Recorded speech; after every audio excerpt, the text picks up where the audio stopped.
In this video, I will guide you how you can get a Bybit card. So first of all, what you need to do is to simply click on the more option in the middle of your screen.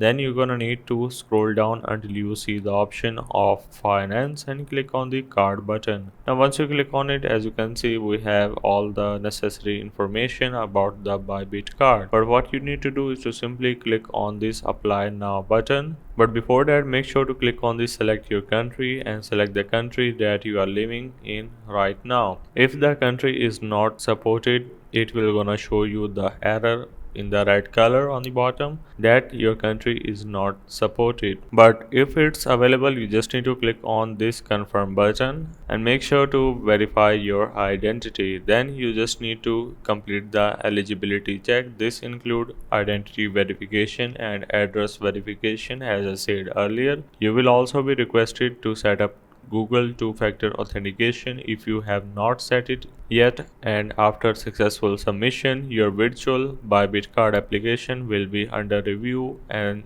this will usually take about few minutes. So hope this helped. This is how you can get a Bybit card.